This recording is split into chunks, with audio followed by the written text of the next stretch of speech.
Hello, Doolin Church. It's me, James Henry, your pastor. So good to be with you once again for another Doolin Weekly podcast and Doolin Weekly Moment. I'm so glad you're joining me for these, and I appreciate the feedback. You're certainly always welcome to request if you have a specific topic you'd like me to talk about that has to do with our everyday faith and how we can live it out.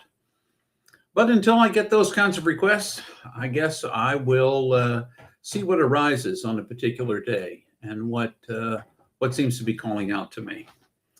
So, in this particular episode, what I'd like to talk to you about is um, where we see God. Where do you see God? So often we ask, where is God?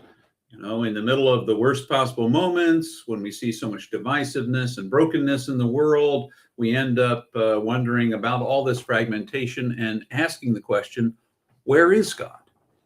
So, where should we look for God? Where should we experience God?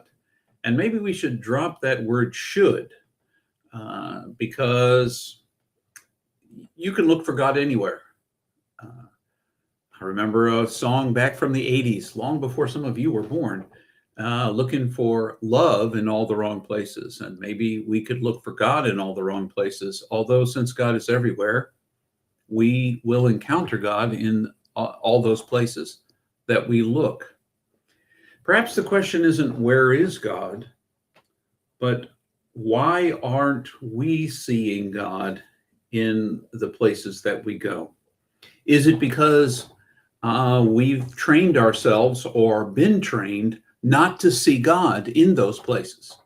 Perhaps when we're in traffic on the road, we are so busy and high strung by anxiety and the frustration, perhaps of heavy traffic, that we don't realize that right there in that moment, in our moments of greatest frustration and anger and struggle and anxiety, in those moments, there God is.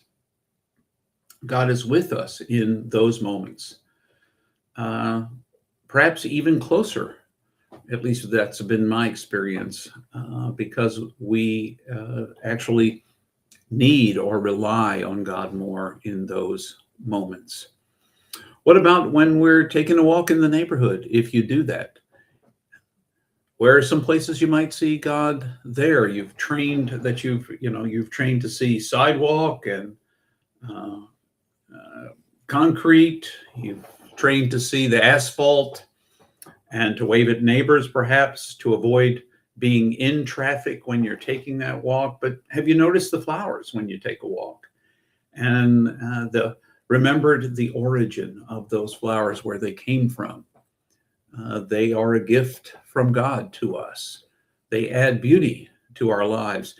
And beauty is not superfluous to our lives. It's not just icing on the cake. I think it's part of what makes us fully human, is to experience beauty in our everyday lives. So we catch a glimpse of those flowers and the colors, and sometimes the color of children's chalk painted on the sidewalks in our neighborhood, or other kinds of things. We pass a sidewalk that's cracked, and the strength of life has pushed its way up through there. It might only be a dandelion, but it seems to thrive in spite of the fact that's a place where concrete told it no, and it said yes. I mean, there are so many lessons that life wants to teach us and wants to give us in terms of opportunities about encountering God in those places. Sometimes it's in that still small place. We might encounter God while sitting quietly in a chair and just being attentive to our breath. It's one of the easiest way to calm ourselves down in the midst of anxiety and pressure in the world's stress, is to bring our attention back to our breath and just breathe with intention. Slow it down a little bit. Breathe. Be present. Be there. Because one of the ways that we understand God is as spirit. And since we've studied that all together for a period of time in our various conversations, the Aramaic and the Hebrew word, quite frankly, I think the Greek word as well, that refers to spirit also refers to breath and wind. In Aramaic, it's definitely air as well. So when you're breathing the air, are you breathing the spirit? Is the spirit all around you? Can you be attentive to that? Imagine that the spirit is filling you, and that as the spirit fills you and is shaped by your lungs, by your gifts, you breathe it back into the world and it makes a difference. Where is God? God is everywhere you are. God is everywhere I am. God's everywhere we're not. God is with people who are struggling. Maybe that's you, maybe that's me today. But God is with people who are struggling. God is people who are joyous. God is with people who see the world differently than we do. The hardest part for us to recognize is there are people who see the world diametrically opposed to us, perhaps.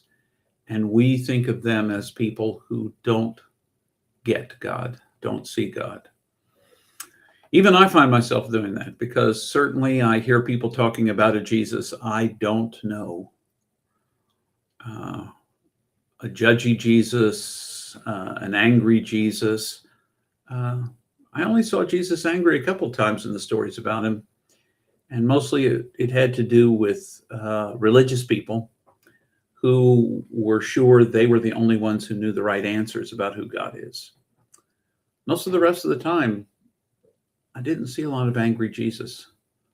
So, and judgy Jesus, I didn't see judgy Jesus either. But I see a lot of that in the world. And in those moments, it's hard for me to recognize that the person who is in that state of mind is just as beloved of God as I am. Whether they are getting it right or not, that's not completely up to me to judge.